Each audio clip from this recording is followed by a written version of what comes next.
All right, I believe we have Susan Elliot here now. Is that correct? Yes, she's here, Judge. It's gonna be complete. All right, bring her around. Shannon Elliot. Judge, I've got Shannon Elliott here. She's gonna be entering a no contest plea today to count one, felony murder, aggravated child abuse, a class X felony. For that, she'll receive imprisonment for life with the possibility of parole. Count two, aggravated child abuse, an A felony, and count five, which is the same. Both will carry 20 years running concurrent to one another. She'll have jail credit from March 4th to today's date. All right. Ms. Elliott, if you'll raise your right hand, let's place you under oath. State your full name for the record. Shannon Lee Elliot. You can put your hand down now. Ms. Elliott, you're here today charged with a number of very serious crimes, including felony murder, aggravated child abuse, and aggravated child abuse for involving torture. It has been indicated that you have agreed to enter a plea of no contest, but have you seen or been shown a copy of the charges against you and talked it over with your lawyer, and you and Mr. Vaughn discussed the range of punishment you're facing as well as any possible defenses you might have? Yes, sir. Well, it's indicated that you want to enter this plea of no contest or nolo contendere. That simply means you understand what the state's evidence is going to be. You're not going to admit you did anything wrong, but you're not going to deny it or contest it. And the state will then tell me what their evidence would be if this case went to trial. And I'll use that factual basis to find you guilty of these charges according to this agreement. Do you understand that? Yes, sir. Do you understand, however, that you have a right to plead not guilty to all charges and to have a speedy and public trial by jury? Yes, sir. Do you understand that if you went to trial, you would have the right to have a lawyer and to have one appointed, as I've done with a public defender? Yes, sir. Do you understand that if you went to trial, you and your lawyer could confront that you would be presumed to be innocent until such time, if ever, the state proves your guilt beyond a reasonable doubt to the satisfaction of all 12 jurors, and their verdict will have to be unanimous before you could be convicted of anything? Do you understand that if you went to trial, you and your lawyer could confront and cross-examine every witness the state called to testify against you, and you could bring in your own witnesses by the use of a subpoena? Yes, sir. You understand that you would be presumed to be innocent. At trial, you would not have to testify or prove anything, and no inference of guilt would arise because you did not testify at your own trial.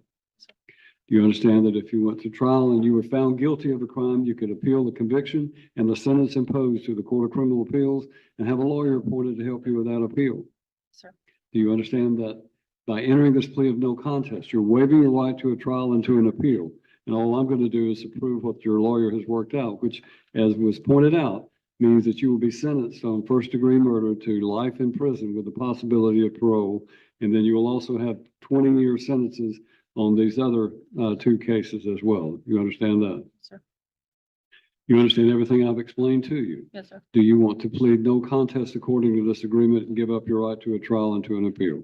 Yes, sir. Is your decision to plead no contest today voluntary? Yes. Anybody forcing you to do this against your will? You understand that I have to have facts presented to me to be able to enter this plea and find you guilty of these charges. Yes. And I want you to have a seat at the table and listen as the state tells me what their evidence would be if this case went to trial. General Willoughby? Yes, Your Honor, it'll be both myself and General Seju. If case number 19559 were to proceed to trial, the state would expect to prove the following facts. Around 4:30 on Sunday, July 23rd, law enforcement and medical personnel were dispatched to 1065 Poplar Ridge Road, Chapmansboro, Tennessee, for a non-responsive 5-year-old child. When Cheatham County Sheriff's deputies arrived, they found Turner Simpkins laying on his back outside of the residence on a side deck. Also present were Austin Simpkins, Turner's biological father and legal custodian, and Miss Shannon Elliott, his live-in girlfriend, who was also pregnant with his child. Turner's stomach was distended and dark purple. His face was covered in bruises, scabs. His hands, legs, and arms were also covered with lacerations and extensive bruising. There were bite marks on his hand. Turner Simpkins was not breathing, and his body was limp and lifeless. EMS personnel removed Turner from the deck to the back of an ambulance and removed his clothes. EMS personnel made observations that Turner was cold to the touch and measured 86 degrees body temperature.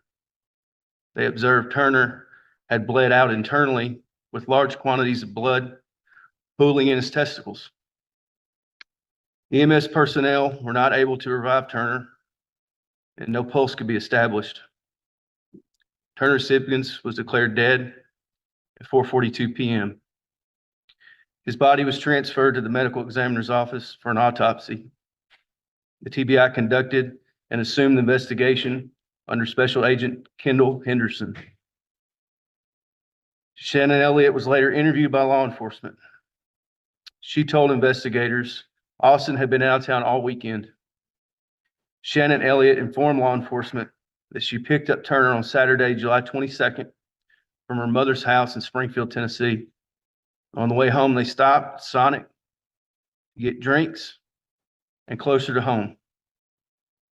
Turner opened the back door of the Chevy Tahoe driven by Shannon, and he fell out of the car. She explained that Turner unbuckled the car seat, opened the vehicle's back door, and Turner exited the vehicle while it was traveling 25 miles an hour with his car seat. She stated that Turner was not hurt during the event and verbally told her he was okay. The only injuries she noted were 2 scratches on his back and a bruise on his forehead. The defendant did not seek any medical attention for the child and only provided him with Tylenol. It is noted that when law enforcement took the Tahoe as evidence, the child lock on the rear driver's side was on. The car seat was in the vehicle, not scratched or damaged in any way. And there was a Sonic cup in the car seat with liquid still remaining. She further stated Austin Simpkins arrived home later that evening and went to bed. He left the residence in the morning of Sunday, July 23rd, 2023, giving Turner a fist bump before leaving for the day. Ms. Elliott told investigators that Turner got up at 10 o'clock, his normal time, and ate. She said they both had a stomach bug and were throwing up. The defendant told law enforcement Turner was alive and well at 3:45 to 3:50 in the afternoon. This would have been less than an hour before EMS and law enforcement arrived. When asked about his injuries to Turner, she said the following: he got a black eye from falling at her work. The leg scratches were from him riding his bicycle. The hand scratches are from him picking at himself. And she said the bruises on his abdomen were not present Friday or Saturday. Ms. Elliott told investigators that she mainly took care of Turner and that Austin wasn't really around. She describes Turner as the sweetest little boy. When asked how she would punish Turner, the defendant said Turner doesn't get in trouble that often, and his punishment is generally standing in a corner. As the investigation progressed, the Tennessee Highway Patrol CERT team, as well as members of the Cheatham County Sheriff's Office, as well as the Tennessee Bureau of Investigation, attempted to do a reenactment of the set of events that Miss Elliott claimed caused his death. They got a body dummy similar in size to him. The company that manufactured the car seat was gracious enough to give, I believe, 2 brand new car seats for this test. And after that test was concluded, it was determined that Miss Elliott's version of events could not be true. Also, during the course of the investigation, law enforcement learned that the defendant was employed at an automotive repair shop and that she often took her own 5-year-old son and the victim, Turner Simpkins, to work with her. The TBI was able to retrieve surveillance video from outside of the employment May 2nd, 2023 through July 19th, 2023. That's a 79-day time period. Multiple special agents and the Tennessee Bureau of Investigation watched every moment of the videos retrieved. The videos revealed that over the course of those dates, when Shannon Elliott was at work with Turner Simpkins, she repeatedly physically abused Turner Simpkins. She did this often with her own child nearby. There's no documented evidence of violence toward her own child. All of the systematic physical abuse on video is directed only at Turner Simpkins. The TBI agents documented every time the defendant struck, hit, punched, slapped, kicked, bit, strangled, or threw Turner Simpkins on video. They also documented the time Turner Simpkins spent in a very small bathroom attached to the office without the lights on, sometimes for hours at a time. General Sagi will now take the rest of the facts. She will start with a very small sample of what these videos show. But it's important to note, this is only a couple of days and a couple moments. It's nowhere near the entire 79-day time frame. Your Honor, of the 79-day time period that the Tennessee Bureau of Investigation watched these videos, they spent 1,896 hours going through those videos. 43 days on the videos show Shannon and Turner. I'm going to read 3 different days of the documented abuse as cataloged by the TBI from watching the actual surveillance videos. On May the 3rd at 1 o'clock, Shannon and Turner remain on the couch. At 1:07:31, Shannon can be seen talking to Turner, and then she throws her phone at him. She drapes his blanket over him. She gets up to work and returns to the couch at 1:14:40. Shannon goes to the restroom, and then Turner uses it just after her. Turner exits the bathroom, and Shannon assists in pulling his pants all the way up. At 1:28:13, Shannon can be seen directing Turner to watch the TV. She hits his knee with her phone and confiscates his books before draping his blanket over him again. She again begins directing him to watch TV at 1:31:33. She positions him on the couch, lifting him up by his upper arms. At 1:32:13, Shannon gets off the couch and hits Turner with the side of her fist in the head on the way back to her desk to answer the phone. She returns to the couch and continues to direct him to watch TV. At 1:32:58, she punches him in the abdomen area. She punches him again in the abdomen area. She punches him in the abdomen once more. Then approximately 5 more times before getting up to answer the phone at 1:33:36. She concludes her phone call and walks back to the couch, aggressively adjusting Turner on the couch before punching him twice in the abdomen with her left hand, and then again with her right hand. She punches him 4 more times with her right hand and then hits him with her left hand. At 1:35:43, Shannon lays back on the couch, lifts her leg into the air, and kicks down on Turner, causing him to bounce upward from the couch. Turner is visibly crying and directed to the corner.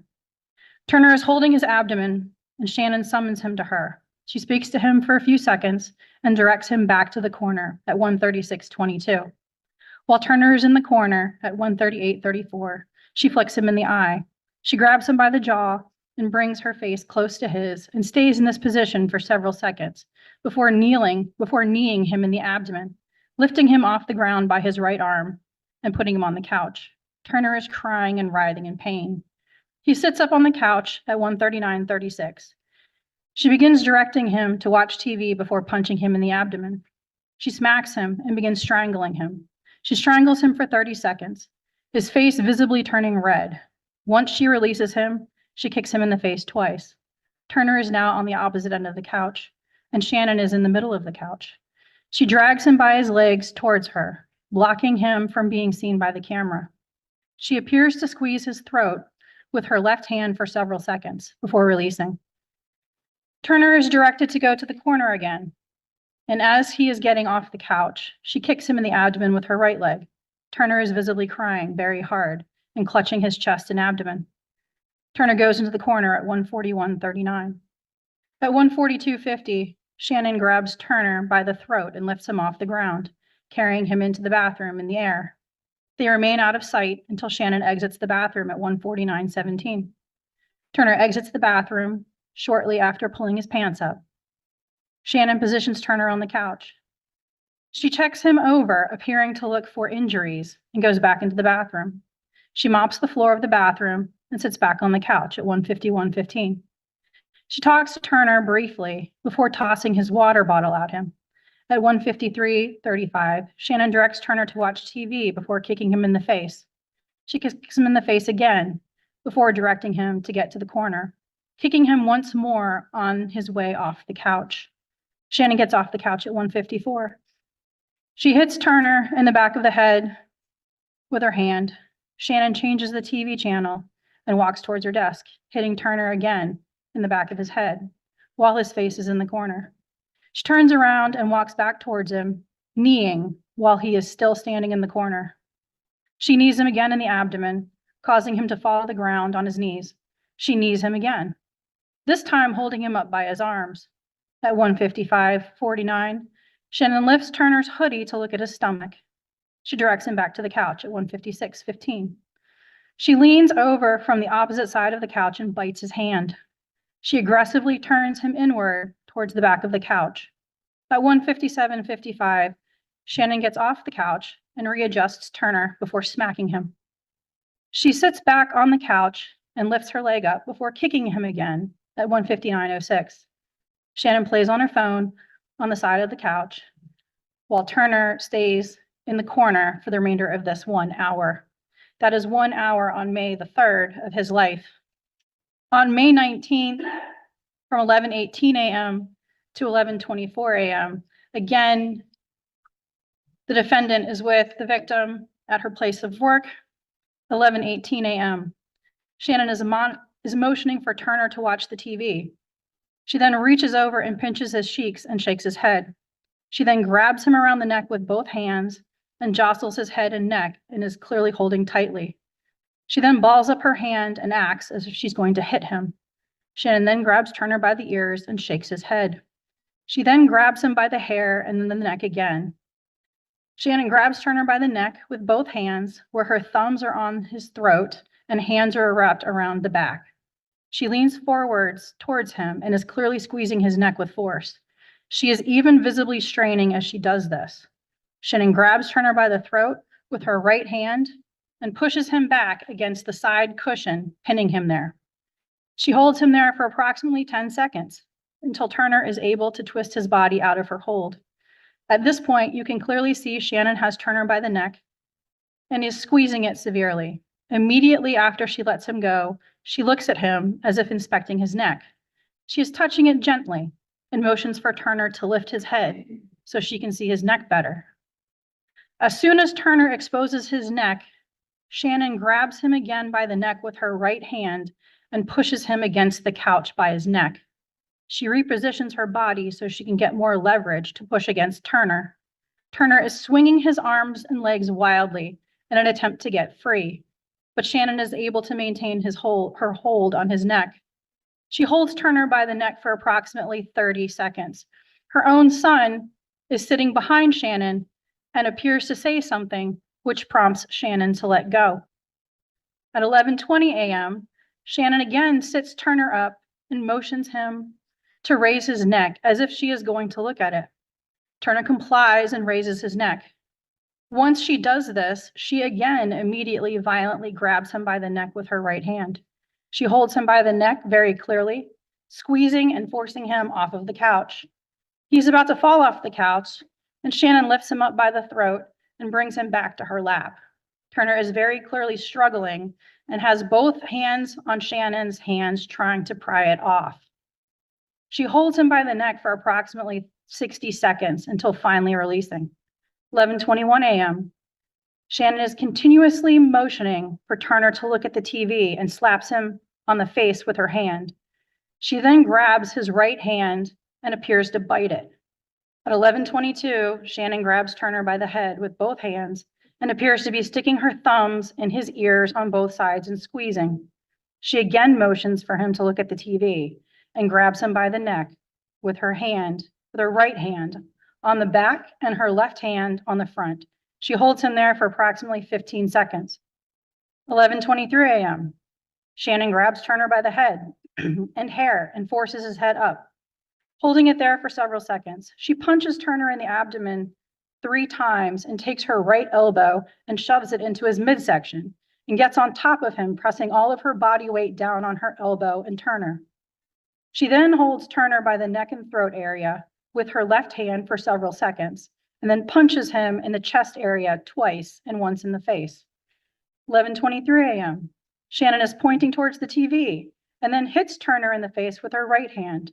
She then grabs his hand violently by the top of his hair and forces his head back while pointing at the TV.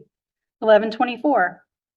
While still holding Turner by the hair on the top of his head, Shannon begins to shake Turner's head violently. She releases and then grabs it again, shaking violently. She does this 2 more times. Shannon motions for Turner to get up and to go to the bathroom, which he does with the light off. And Judge, on July the 12th, 2023, just a few days before Turner's death, at about 5 p.m., Shannon is again in her place of business with Turner. Shannon exits the bathroom at 5:02, and her face appears red. She opens the bathroom door again, but it appears that Turner is also opening the door from the inside. Shannon speaks to Turner for a second and appears to be looking for something before she takes a seat on the couch. Turner exits the bathroom at 5:12, and Shannon reaches for his face, grabbing his jaw and neck and looking over him, appearing to check for injuries. She takes his mask off and looks at his hair. At this point, Turner Simpkins is now going to Shannon Elliott's work with her while wearing a mask of a comic book character that covers his face and all of his bruises and injuries. She takes his mask off and looks in his hair, brushing his hair with her fingers. She places his mask over his face and shoves him out of the bathroom doorway.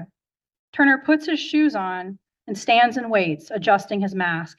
He goes back into the bathroom where Shannon is at 5:14, and she exits soon after. He exits the bathroom, and his entire face is bruised. She directs him to move his face around, checking again for injuries. He goes back into the bathroom. She walks into the front office, closing things down. Turner exits the bathroom. He grabs his backpack, and Shannon uses a flashlight on her phone to look at his face just before she hits him in the face again with an open hand, knocking off his mask. Turner puts the mask on awkwardly over his face, grabs the blanket he vomited on earlier, and they exit the building on the interior camera.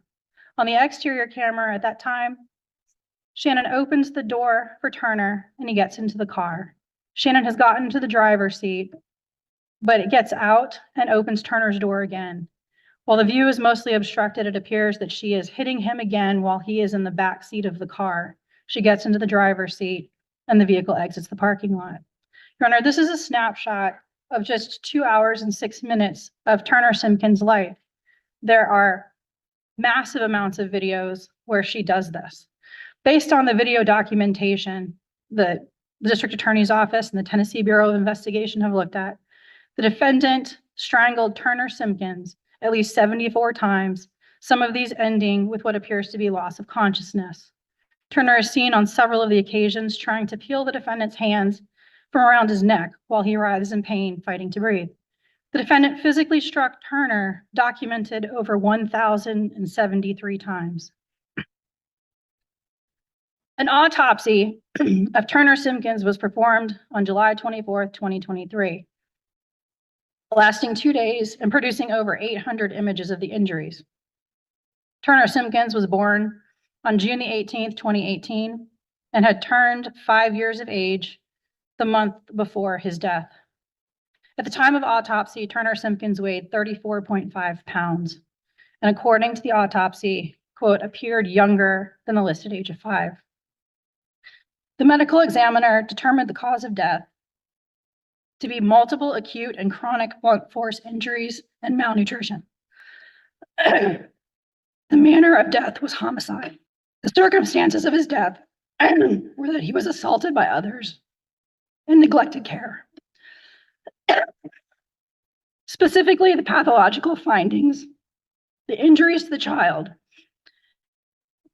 are deep frontal, parietal, and occipital scalp hemorrhage, subdural hemorrhage, subarachnoid hemorrhage, cortical brain contusion, left optic nerve sheath hemorrhage, and left retinal hemorrhage.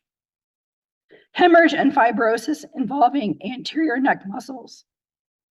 Hemorrhage and fibrosis of the soft tissue anterior to the cervical vertebrae. Hemorrhage of the posterior neck musculature. Rib fractures and abscesses and formation of the right 9th, 10th, 11th, and 11th and 12th ribs. Fibrous tissue surrounding the liver, kidney, spleen, pancreas, and intestines. Liver hemorrhage, mesenteric contusions and lacerations, peritonitis, diffuse hemorrhage of the back muscles with intervening fibrous tissue, numerous contusions, abrasions, and scars of the head, neck, chest, abdomen, pelvis, genitalia, upper and lower back extremities. He was underweight and had elevated vitreous urea nitrogen.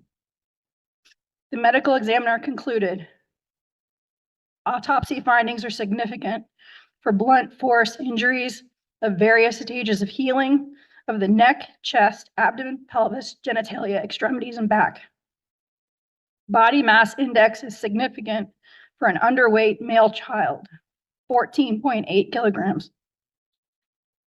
After review of available investigative information, autopsy examination, microscopic analysis, video surveillance review, medical record review, and toxicologic analysis, it is my opinion that Turner Simpkins, a 5-year-old male, died as a result of multiple acute and chronic blunt force injuries and malnutrition. A component of asphyxia, such as manual strangulation and/or suffocation, cannot be ruled out. TBI Special Agent Kendall Henderson met with experts in pediatrics and child abuse who confirmed that the injuries presenting on Turner and his cause of death are consistent with the actions captured on video committed by the defendant, Shannon Elliot. The experts discredited the story by the defendant telling law enforcement how Turner Simpkins received his injuries by falling out of a vehicle. They determined the injuries were consistent with child abuse and torture. Therefore, the documented actions of the defendant, Shannon Elliot, rose to the level of aggravated child abuse of a child under age 8 by physical injury and torture, and the first-degree murder of Turner Simpkins, wherein her abuse and torture caused that death. Your Honor, this did happen in Cheatham County against the peace and dignity of Turner Simpkins in the state of Tennessee. Ms. Elliott, you've now heard the state's version of the events in this case, and you've heard the recitation of those facts. I'm not asking that you agree with those facts, but do you understand that's what the state's evidence would be if this case went to trial? You still wish to plead no contest? Are you satisfied with your attorney's services? You feel like Mr. Vaughn has done a good job of representing you competently? Mr. Vaughn, do you know of any reasons you should not enter this plea? No. Anything further from the state? Yes, Your Honor, the state would like to thank the Tennessee Bureau of Investigation, the Tennessee Highway Patrol, and the Cheatham County Sheriff's Office and EMS, and all of the individuals who assisted on this case. All right, so noted. Then, based upon the plea of no contest, Ms. Elliott, I find you guilty of count 1, felony murder, sentence you to life in prison. Count 2 of aggravated child abuse of a child under 8 years of age, I sentence you to 20 years in Tennessee Department of Corrections as a range 1 offender. That's a 100% service before you can be eligible for parole. Count 5, you're found guilty, sentenced to 20 years as a range 1 offender that will be served as well as 100% release eligibility. These counts are all concurrent with each other. And we know for a fact that you're going to serve 20 years without being able to be released or even consider it normally a life sentence that's even eligible for parole. You have to serve at least 51 years. Based on what I've heard today, it's unlikely, in my opinion, that you're ever going to see the outside based upon what happened to this child. It's one of the most, I've sentenced people to life in prison and other more serious situations in the form of a death penalty case that I've had, and I've never heard more horrific statement of facts in my entire life. Nor have I heard anything that I can imagine what this child went through. So I'm sentencing you to life in prison. It's my hope that you will serve that for the rest of your life. That is the judgment of the court. Thank you, Judge.